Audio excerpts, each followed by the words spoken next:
wondering if there are any questions before we start. I'm going to release my lecture videos on the course website. Okay, so if you want to have a look at it, you can. Also, there were some questions before the course started. Some people had some questions about the homework. I'm going to set up my office hour. I think it's already set, but I want to make it more official. And I will start having some type of recitation if that's what the students want. Okay. So I'll have office hours. I'll set it up. I'll put it up on the board. And we'll have sort of a recitation. Okay. Yes. How should we submit our homework? I mean, there are some code questions where we should code and some like more theoretical ones. Can we like just write on the paper theoretical and code the coding questions? Okay, so the code should be printed out. Okay, and you should attach if you. Okay, so the homework has to be in hard copy. Okay, hard copy. So that means that all the code has to be printed out. All the plots or experimental results should be on a graph or something. And if it's required, you should send your code by email if it's requested. Okay, but it's hard copy. Okay, so just get a printout of your code and attach it. Okay, with the printouts. Okay. Okay, so if there are no other questions, I'm going to try to finish principal component analysis, PCA, and then move on to another topic.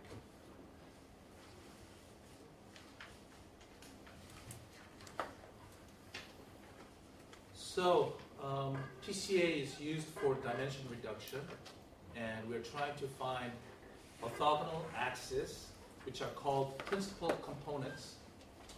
Okay, and we're going to map our data onto these principal components. And there are additional conditions on the principal components. We would like the data, the projected data, to have the largest variance along the principal components. Largest variance. I hope you remember, okay? Because we would like to have a lot of variability. So if you remember,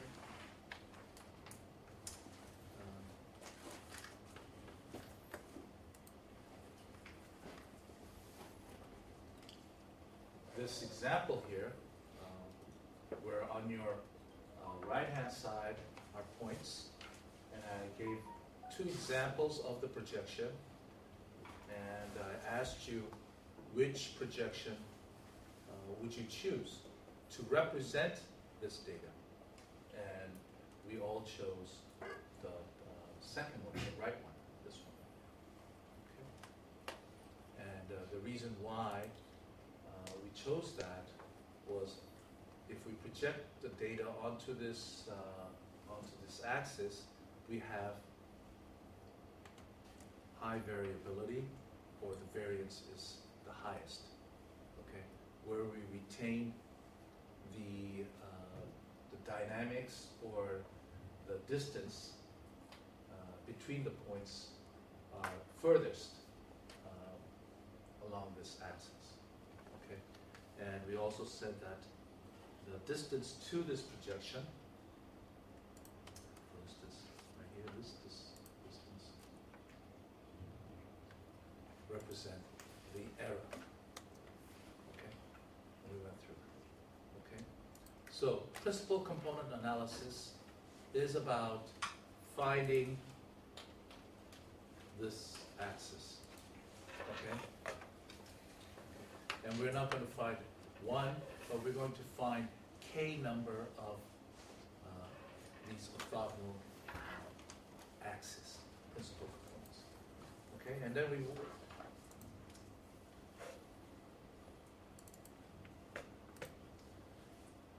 So I sort of, without going through the proof, I went through the procedure, how you would find this projection, okay, or these principal components. Let's just go through it in a little bit more mathematical detail, okay? Now, as I mentioned, the prerequisite for this course is linear algebra, and you should have had basic probability, okay? But, you know, it's not really high-level linear algebra. It's not high-level probability. Okay, so anything that I can quickly sort of explain, I will do that. But I'm assuming that you've had some of these things. Okay, so eigenvector, eigenvalue, this type of thing. Okay. So the data is, so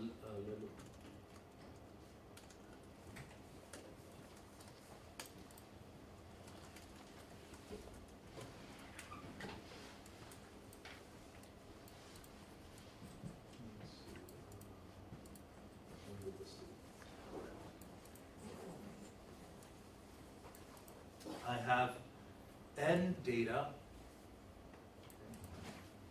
and each of them are d-dimensional. Okay, it's a d-dimensional data, and I have n number of them. Okay, and what I'm going to do is I'm going to represent d-dimensional d number of orthogonal axis as u. So here again, these u's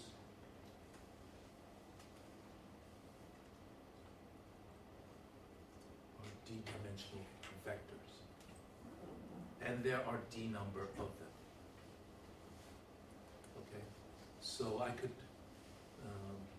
map any of these points without error on these d-dimensional d number of principal component axes. What else I'm going to do is I'm going to do this. What does this mean? Delta ij, for some of you who, you should be familiar with this notation as well, because in signal processing, it's 1 or 0 when I equals j, and I is j. Okay? So I'm assuming the u's are orthogonal. Okay? And also they are orthonormal, meaning that the norm of each axis is equal to 1. Okay? I'm going to assume that all the data that I'm given are centered at the origin. Okay? This is without loss of generality. If the data are not centered in 0, how do you make it centered to 0? How do you center it to 0? You just subtract out the mean. Okay? The mean of this data. How do you get the mean? Mean is sum of xi, then you take the average. Okay? You subtract out. I'm going to look at the variance of the projection. There it is. U in a dot product with each of the data is the projected value, okay, scalar value of the projection. Because it's zero-centered, the mean is equal to 0, and I'm going to take the average, and that is essentially the variance, right? And that could be represented in a matrix form shown here. Okay?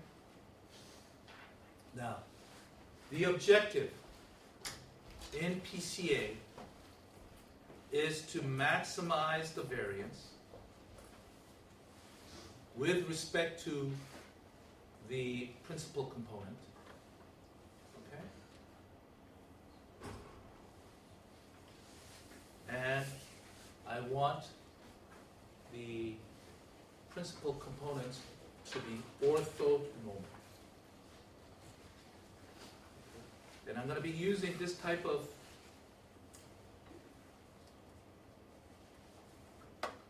notation throughout. Machine learning is about problem and converting it into a form like this.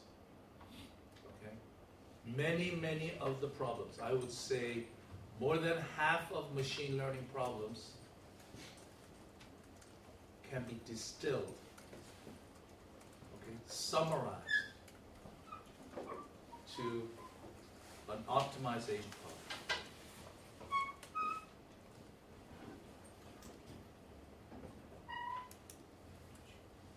As such, okay? And we call this, it's optimization, but it's because I'm trying to maximize this such that, so there's a constraint. So we call this constraint optimization. Now, we're not familiar with optimizing a function with a constraint.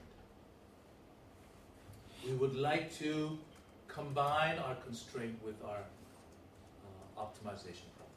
By the way, this is called the objective function. Okay. And maybe this is called the cost, and this is the constraint.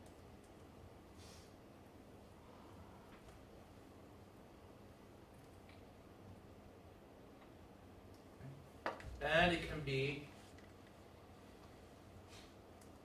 formulated or written in one equation shown here. And this part right here is called the Lagrangian.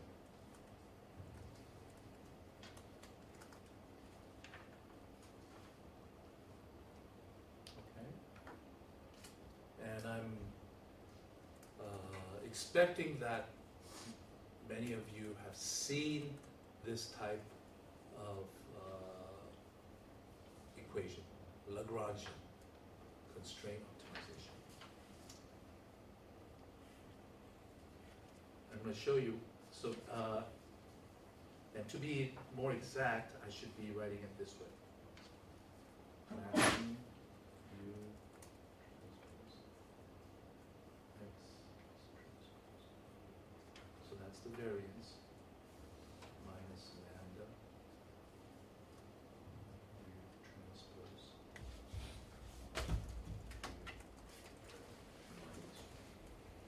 So that's the constraint, right? U transpose U hat.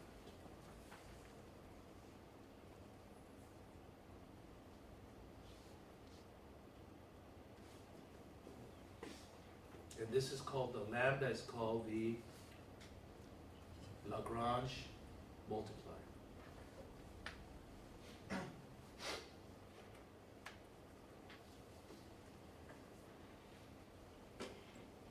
Okay?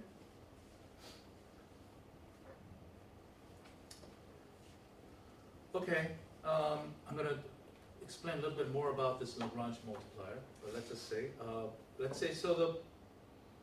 I'm maximizing this. Let's assume that I can write it in this form. How would you maximize this with respect to u? We can take the derivative. Okay? And when you take the derivative, it becomes this. So if I take the derivative with respect to this Lagrangian, Lagrangian is a function of lambda. Let's put u first. U and lambda. Right? Lambda. X is what? X is, what is X? It's the data, right? And then we put each of the data in a column-wise manner, and we form the matrix. Okay? If we take the derivative of the Lagrangian, it becomes x transpose u minus lambda e. We'll leave that to be zero, which is x transpose minus lambda I u equals zero.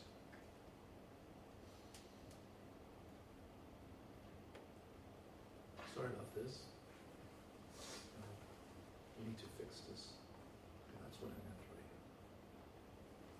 here. Okay? And the solution to this, obviously, is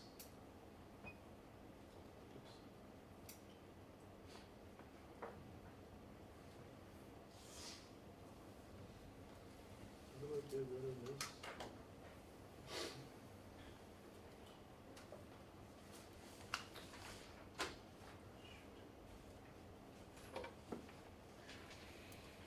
Anyways. So PCA boils down to what? This is PCA boils down to, so this is, we need to solve this equation. What is this? This is finding the eigenvector and eigenvalue of, what is this? What do we call this? What would this give you?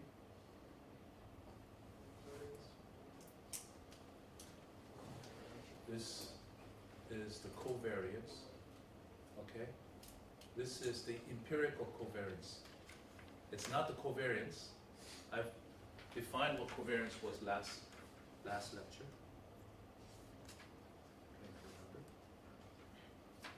Covariance, okay?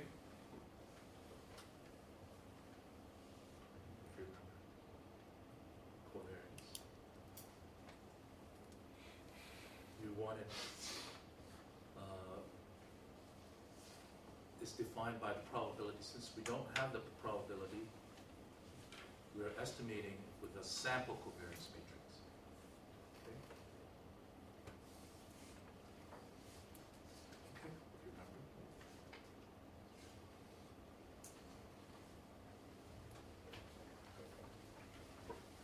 So PCA boils down to finding the eigenvector of the sample covariance. Okay? That's what it is.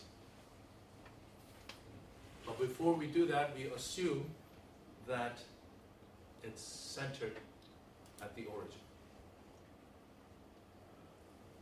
Okay, and what is lambda? Lambda was the Lagrange multiplier. What does Lagrange multiplier mean? What does it represent?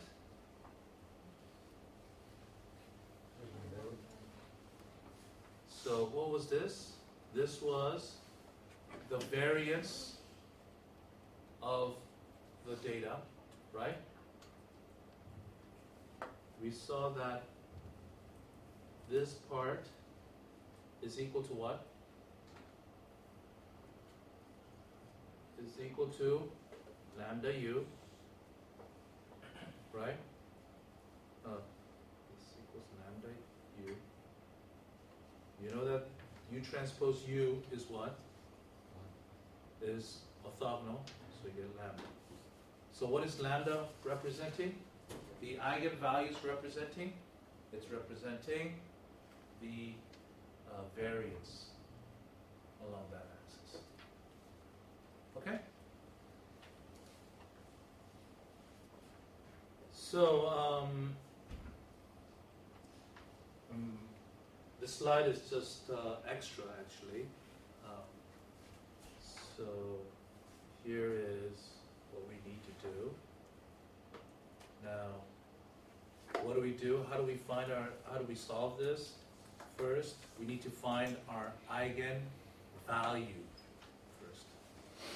How do you find my eigenvalue? I do that. So, I'm just, so x transpose lambda I u is equal to 0. Right? The solution to that,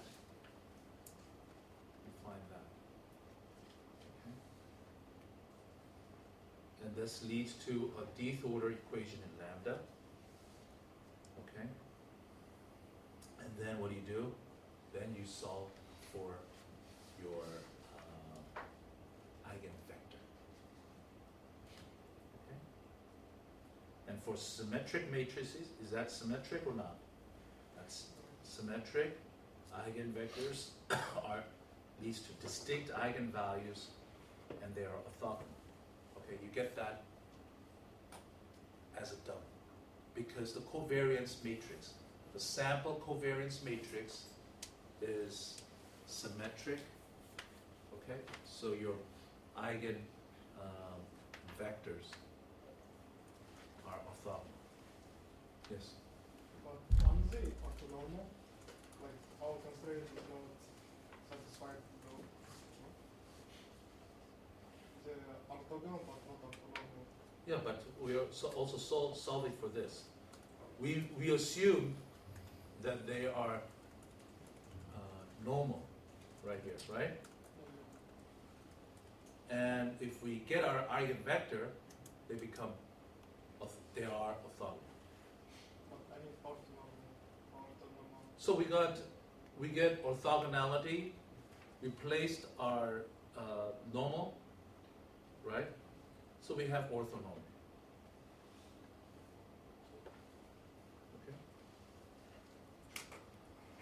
Okay, let's see, where's this figure?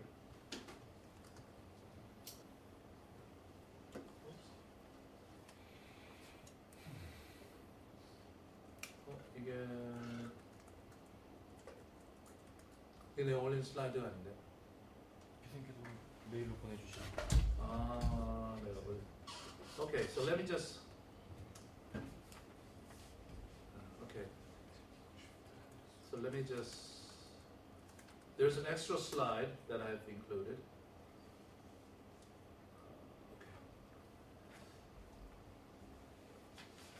Okay, let me just talk about Lagrangian a little bit. Okay, I don't have the slides with me. So let's say I want to maximize. This is about Lagrangian.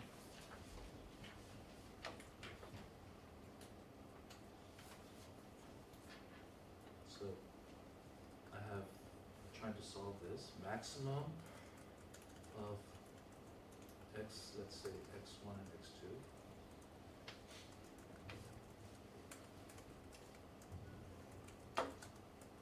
Or less, better yet, I'll just do this. And I'm going to doesn't,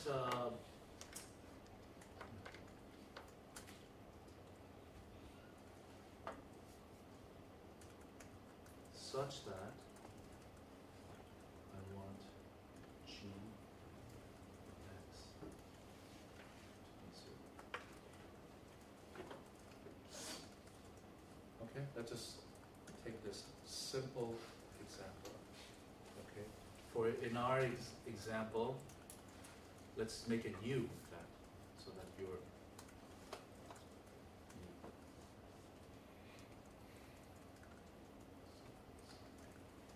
so the U we had was U transpose X, X transpose U.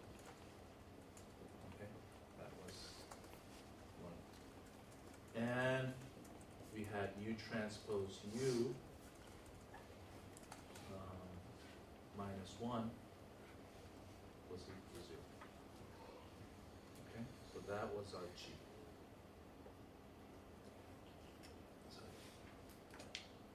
The Lagrangian, I'm going to divide that by lambda U. So U is two-dimensional. It's going to be max U F U minus lambda G U. Okay, and as I mentioned, lambda is called the Lagrange multiplier. And obviously, this leads to gradient of Fu is equal to lambda G. Right? It's the same thing. Right? Now, I want to represent this. This is the picture that I had in the slides. Let's assume that this U is two-dimensional. This is an example. So this is U1, U2. Okay, and this is the value of the function. So I had a picture. I think it should be gradient of U. Oh, I'm sorry. So you have this. Okay, or lambda G. Right? Right? So let's say the f function looks like that. This is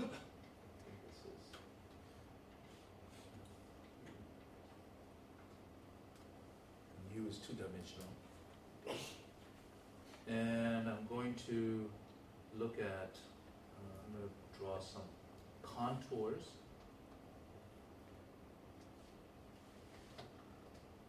What are contours?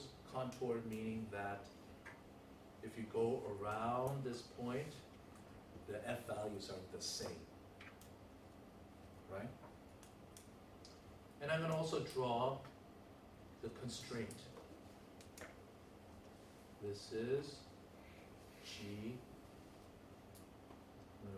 G mu, Gu equals contour. Okay? Right there. Everyone understand this, what I'm doing? Okay? This is F U evaluated at some one, and it takes value, some F1 star. This is Fu evaluated at some another point, U2, and that's F2 star. That one. Okay? So where is the solution? If in a figure like this, where is the solution that maximizes that Where is the solution that maximizes this? Where would it be? Hmm? Obviously, without the constraint, we would like to be here. But with the constraint, where? Right here. Right? We would be right here. Okay? Now let's look at why this needs to be done. Or that. Where is the gradient of G? Where is the gradient? Where is the gradient of G? The gradient of GU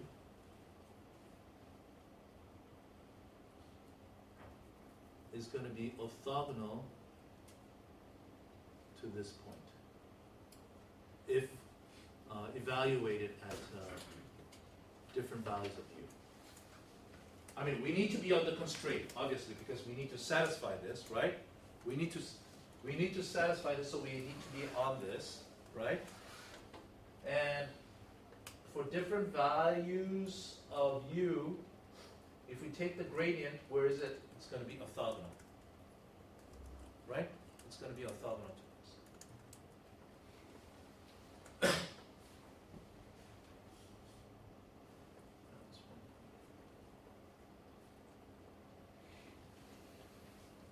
What about gradient to, but we want to also climb this up. That is the gradient of fu.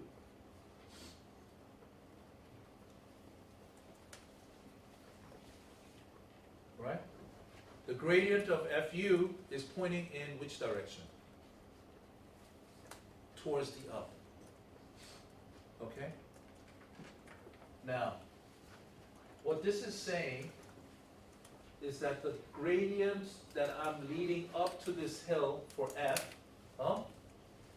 has to be in alignment with the orthogonal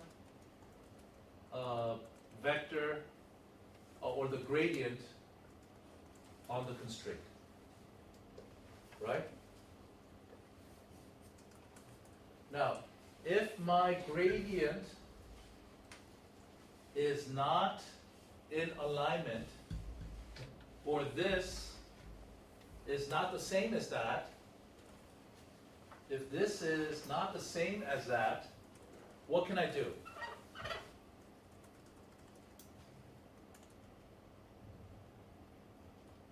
I could move around, right? I could move around, and, or this can move around. If this is not orthogonal, okay, so it has to be orthogonal to this. Delta fu, I could move around, meaning that I could go up the hill a little bit more. The blue can go up the hill a little bit more, until I cannot go up anymore.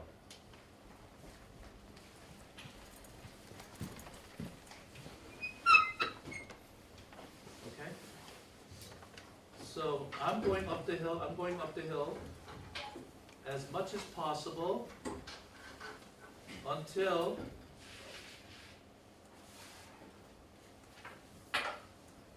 I cannot go anymore, up anymore. And that is when this vector is exactly the gradient of G. Okay.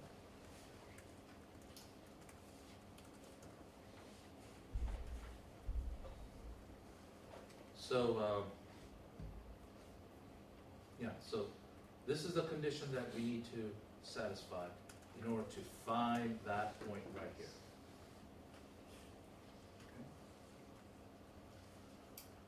Okay,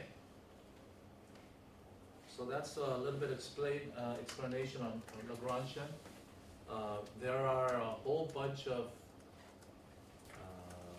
Wikipedia's various, I don't know, pointers that explain Lagrangian. So have a look at that. Now, so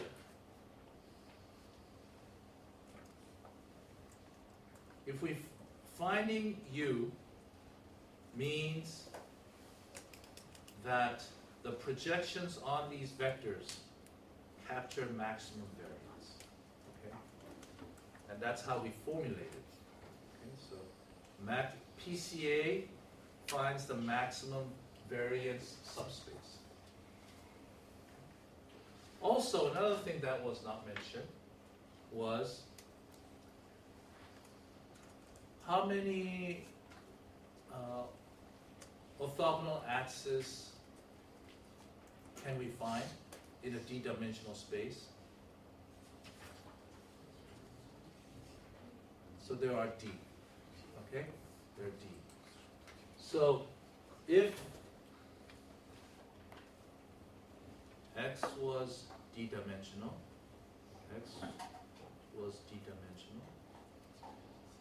now let's say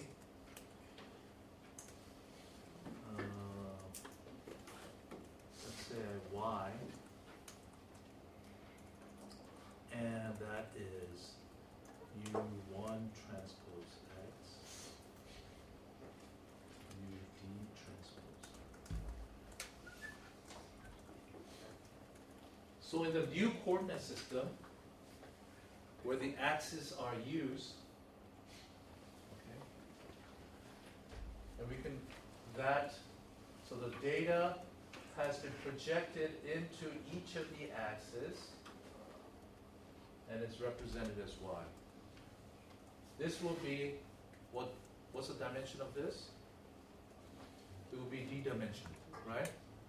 So we're going from d-dimension to d-dimension. Have we done any dimension reduction in this case? No. Okay. We have not. So, but we have also,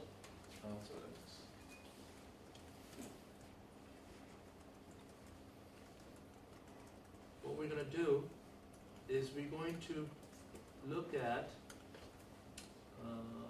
prime, where we're going to only look at k number.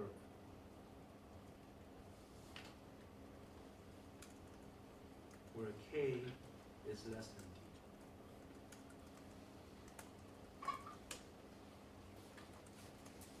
Have you done dimension reduction?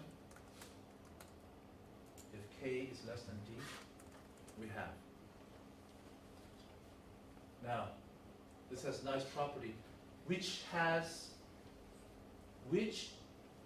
element in this vector has the largest variability? Which one contains the most information? The first one has the most information. Okay? It's projected onto the highest variable.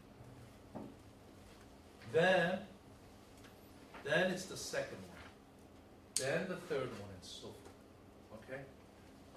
So meaning again, the first projection has the highest variability. The second element has the second largest variability, and so forth. Okay. And we're going to only use k number of them. Okay? So we've gone from d dimension to k dimension. Dimension reduction. And we've contained, so if we just chose k to be 1, we just chose the one axis with the largest variability. Okay? You understand that? Okay, now, and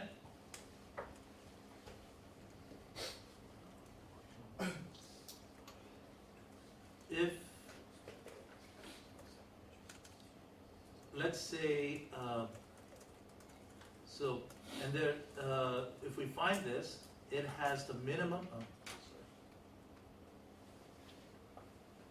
minimum reconstruction error, meaning that PCA finds vectors used such that the projection of the vectors yield minimum mean square error.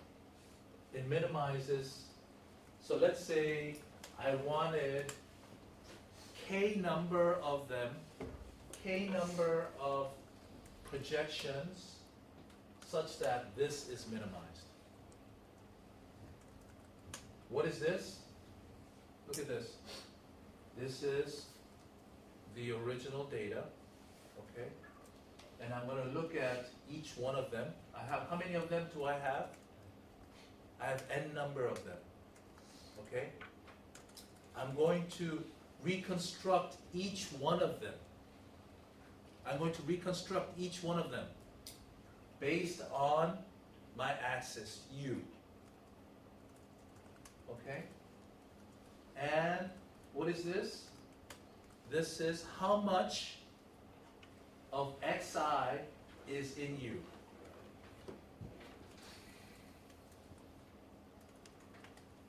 With that projection. Okay? So xi is represented by a vector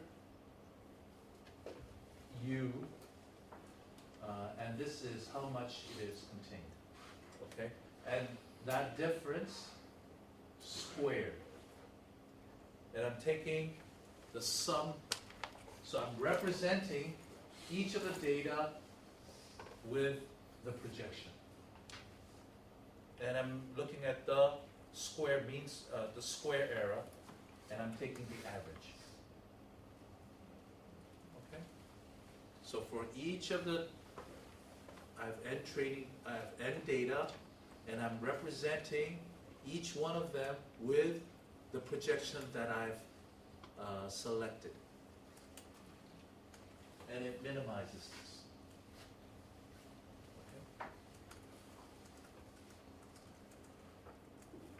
Okay. And usually, what you do is you look at, so these are the principal components, that's U1, U2, until U10. So it's 10-dimensional, and I'm looking at the variance. The first one will have the highest, then it's the second one, and so forth. It's going to go down this way. And what I'm going to do is set a threshold, and in this figure it says 5. If the variance is below 5, then I discard and only use 4 axes, principal components, for representing my data. Okay? So 10-dimensional has gone down to 4-dimensional. Okay? And what does the eigenvalues represent? I mean, the eigenvalues are the variances. Right? So these are, this will be less significant, and this will be significant. Okay, and this will be the k that I would choose. Okay. Can you point out why the eigenvalue is the variance? Right there.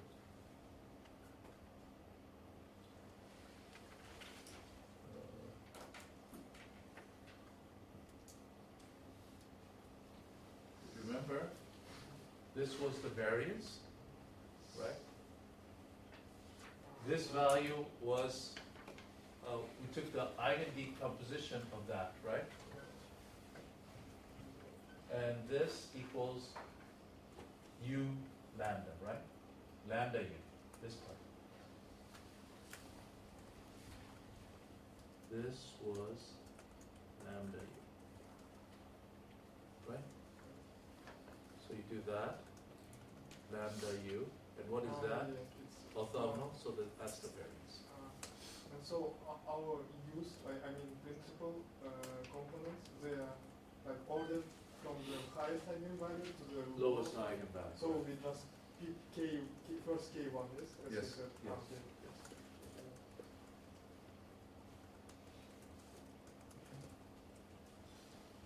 Now, so I think in the homework problem you'll be doing something like this. Here are a whole bunch of faces. Okay.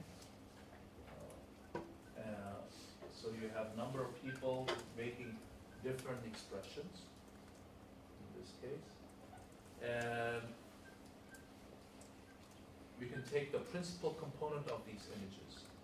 Okay, it's a matrix, but we can convert this matrix into a vector form, right? Just take the rows and concatenate them and make it into a large vector, right? So each of these images would represent a vector, okay? A high dimensional vector, okay? And you would take principal components. And here, 1, 2, 3, 4, 5. 2, 4, 5. 25 principal components. Okay. So these images here,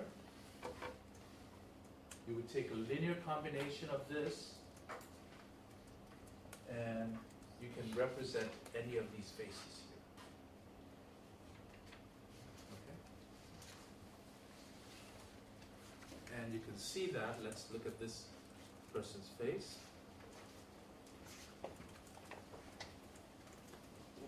This is just using one principal component. 2, 3, 4, 5, 6, 7. What is it? 1, 2, 3, 4, 5, 10, about 13, and you've done pretty well in reconstructing the face. Okay.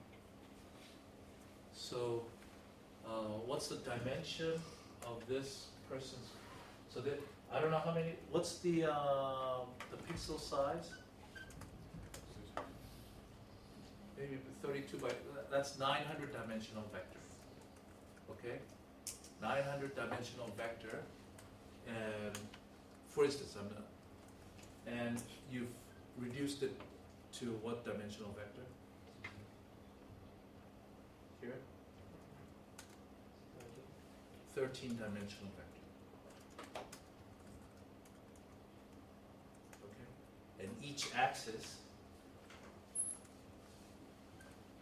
right here, and they're all orthogonal.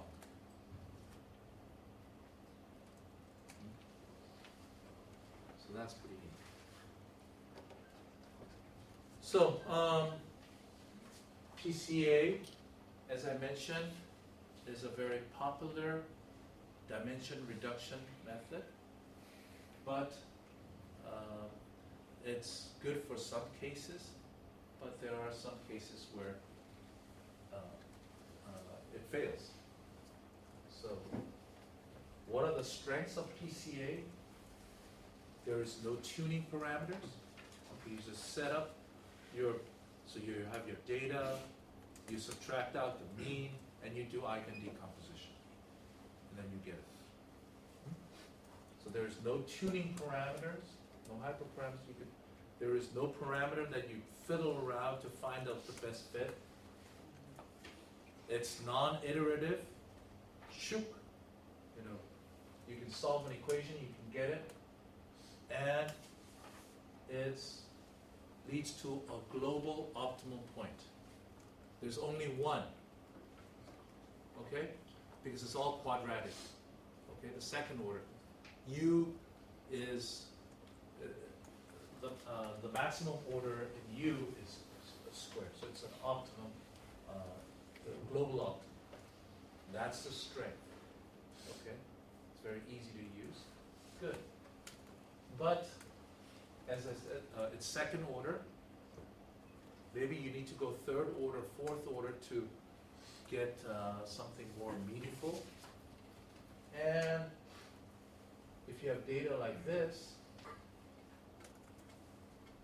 it would not be good. It's linear projection.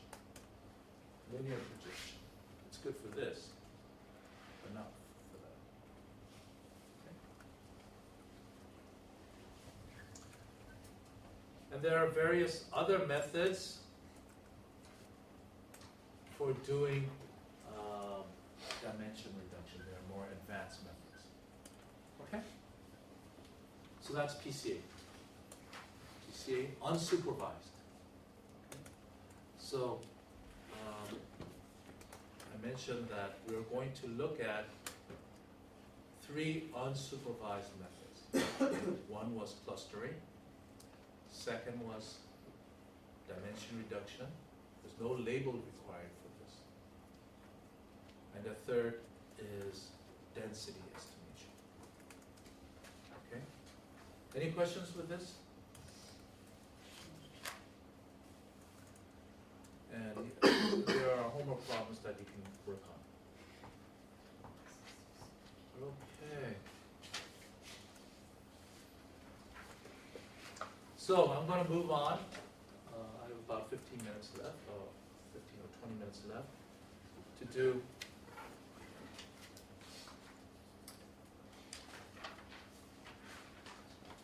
non-parametric density estimation. So I'm just given the data, and I would like to find the distribution of the data. And I'm going to be introducing 3 methods. One is called the empirical distribution function, sometimes known as EDF. The second one is histogram, and the third is kernel density estimate. And the third one, well, I mean, all of them are pretty well known. You're probably familiar with histogram. Okay. And kernel density estimation is also a very popular method. Okay.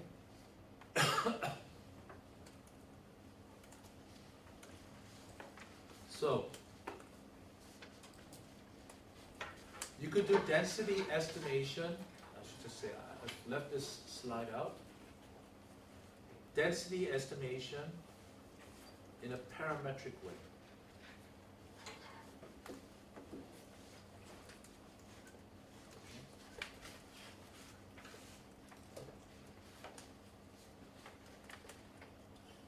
So, what is this? You have data, and you assume that the data is distributed by some known distribution. For instance, a Gaussian. Okay, very easy Gaussian. Okay? So, and a Gaussian is parameterized by the mean and the variance. Okay? And it's, if you want to estimate the density, you have to find the parameter of the Gaussian. Okay? And we call that parametric density estimation. Okay? So this example is the Gaussian.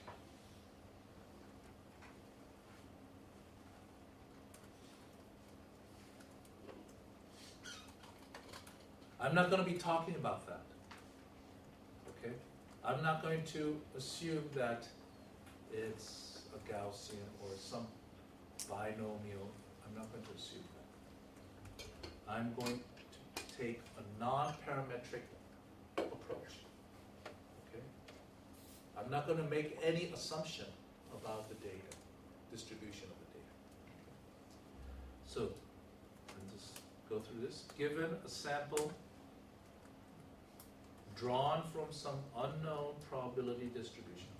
So there is an underlying distribution of this data, and I want to estimate the distribution without any guess at the parametric form of the distribution. Okay. This non-parametric makes few assumptions about the data and tries to estimate the function rather than the parameters of the parametric distribution. such as. Okay? So we're not taking this. And I'm going to be introducing three methods.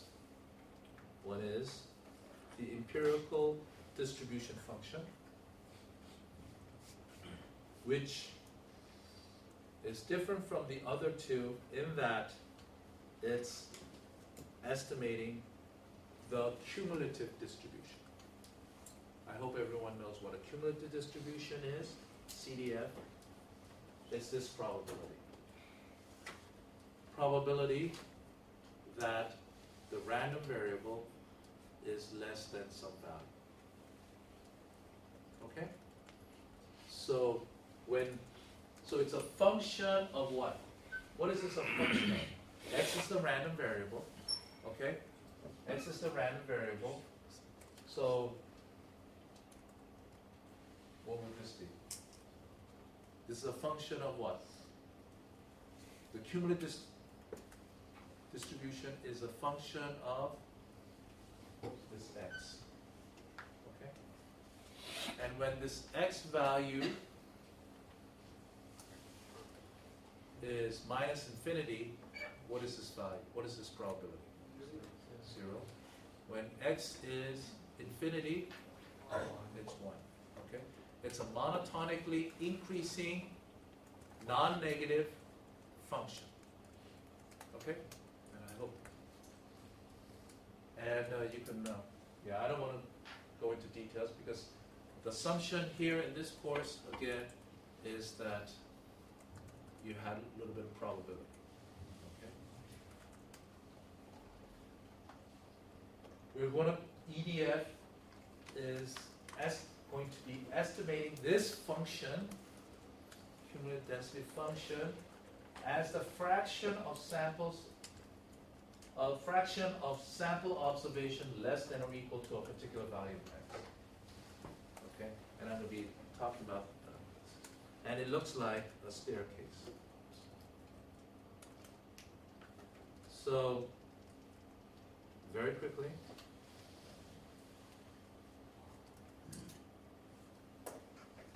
your data point, your sample data point are here, like that. Okay. I'm going to look at the scalar case, and the cumulative density function looks like this.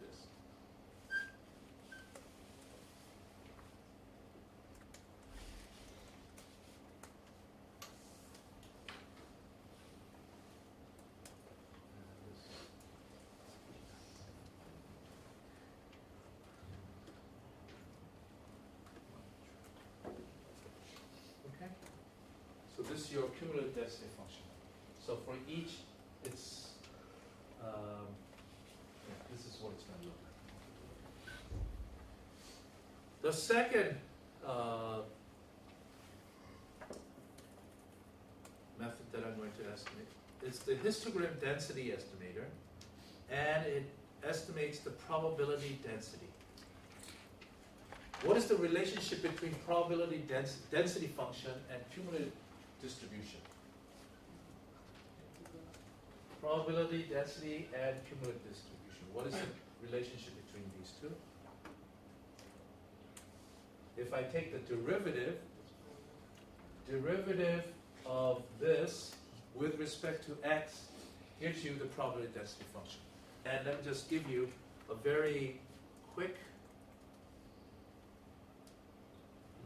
it's the probability that the random variable is between some x and x plus delta x. Okay? That's, and it is derivative with CDF. Okay? And this is about what I'm going to say. And how do you do this? I'm going to assume when I do the histogram that the support of the sample observation is between 0 and 1. What do I mean by support? The range of the data is between 0 and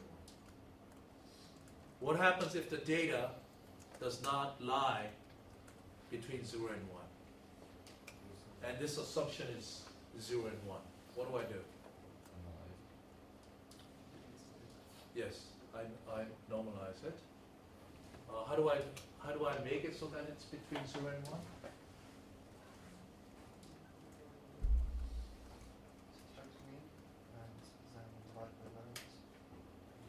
That's different here. You want to make between 0 and 1. How do I do that? Divide What? the range, and then recenter it to 0.5. Very good. Okay.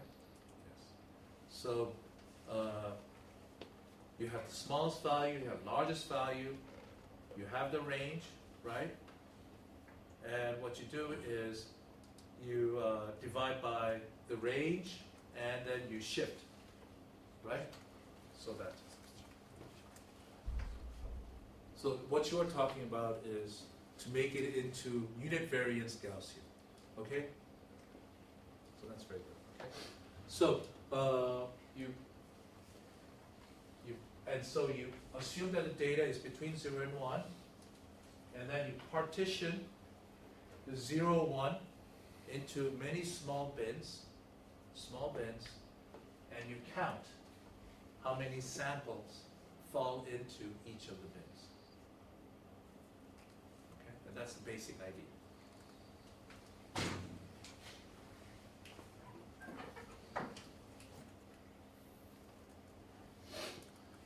Then the next, this is probably a method that many use for more than the histogram.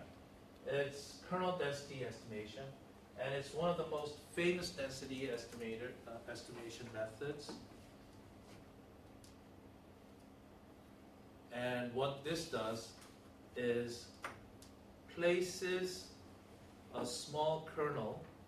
So here, let me just give you an idea. Oops.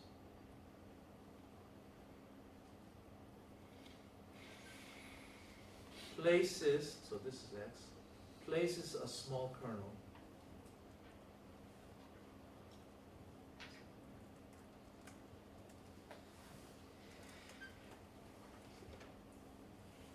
onto each of these data like this. And how this is described, it smooths each data point into a small bumps. So placing this kernel on top of each point like that, so these bumps, okay, and then you sum up the bumps. Okay, that is kernel density estimation. So that's just the overview. Okay. So 3 methods for estimating the density, and estimating the density is very important for tackling machine learning problems. Okay? Because essentially you're characterizing the data. And based on that characterization, you can do various different types of processing.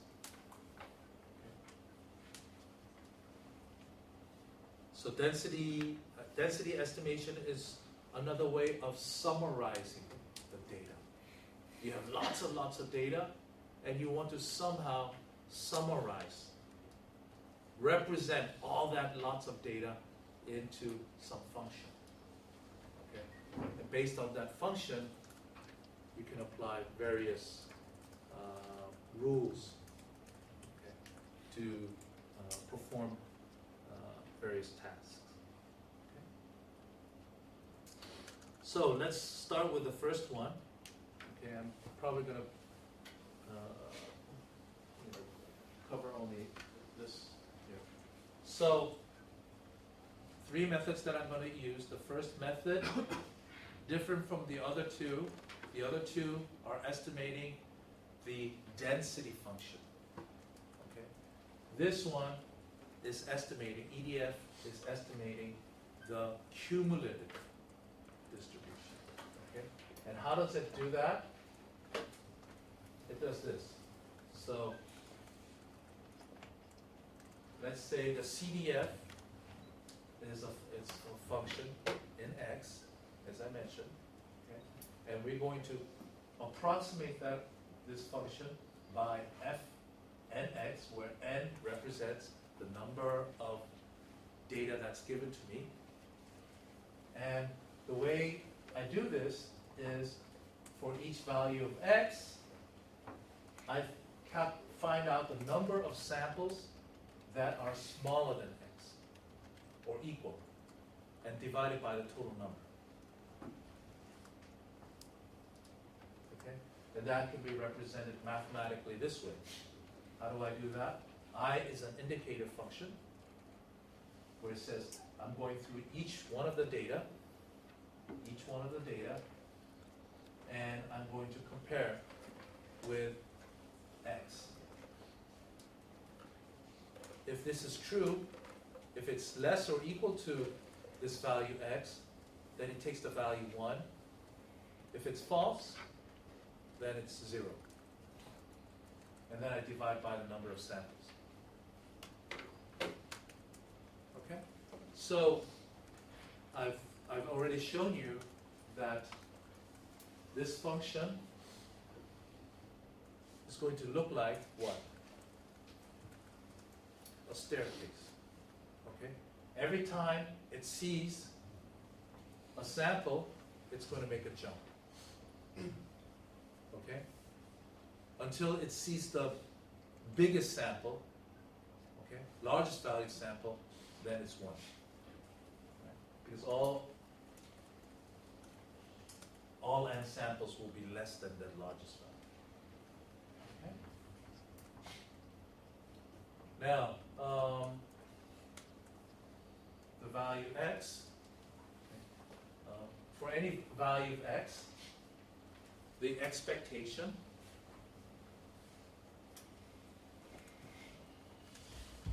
is the original probability, and the variance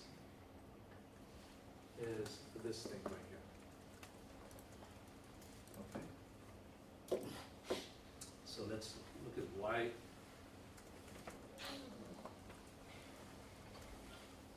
Anyone familiar with Bernoulli? I haven't done probability, but Bernoulli distribution and binomial distribution.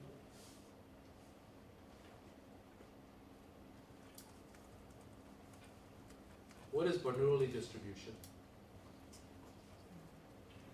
I'm assuming that you know it, but I'm just reviewing very quickly. What is the event space?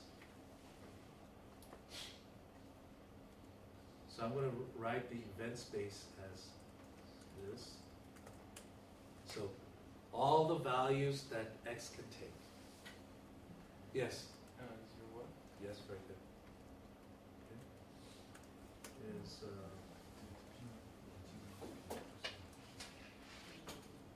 0, 1. Okay. And how is Bernoulli distribution defined? Probability that x equal 1 equals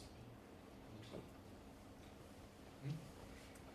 And obviously that means that the probability that x equals 0 is 1 minus p. So the Bernoulli distribution is a parametric distribution parameterized by what? By p. Okay?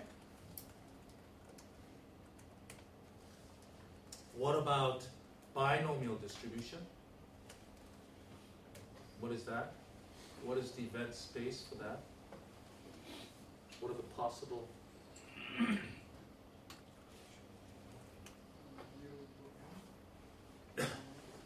So the binomial distribution is 0, 1, 2, n. So I'm performing this experiment n times, right? And what is it?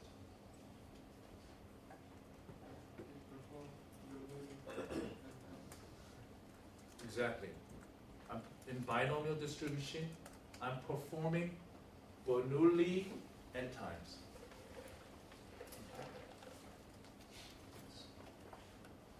Bernoulli perform Bernoulli n times. So what is it? How is this defined? So how would this be defined? Obviously, I need to say how many trials, and I need to define what's the probability that I get a 1.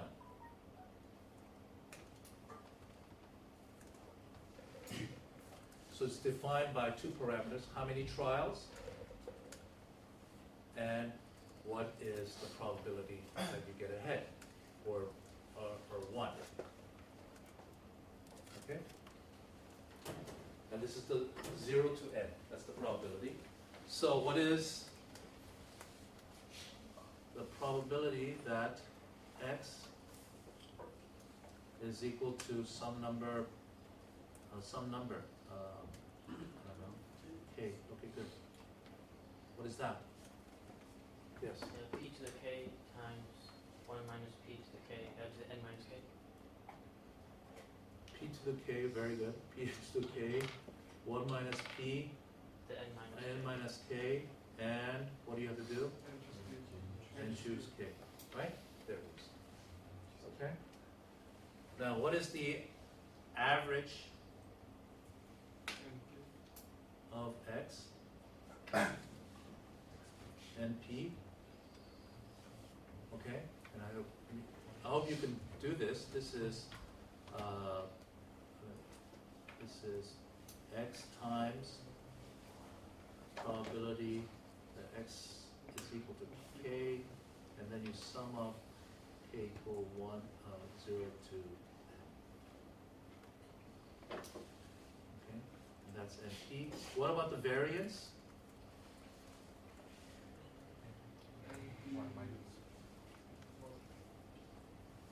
N times p times 1 minus p. Okay? Oh, it's 15. Now look at this. Very quickly. So I'm looking at a particular value of x. Okay? The probability of that of x happening is fx. And look at the expectation variance. It looks very much like the binomial. Oh? Binomial. Why do you think it's that?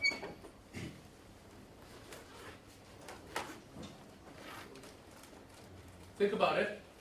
And I just, because it's 16, as I have more samples, my estimate tends towards the true cumulative distribution, which is good, okay, for all points and x. Okay, I stop here and I'll just continue on talking about it.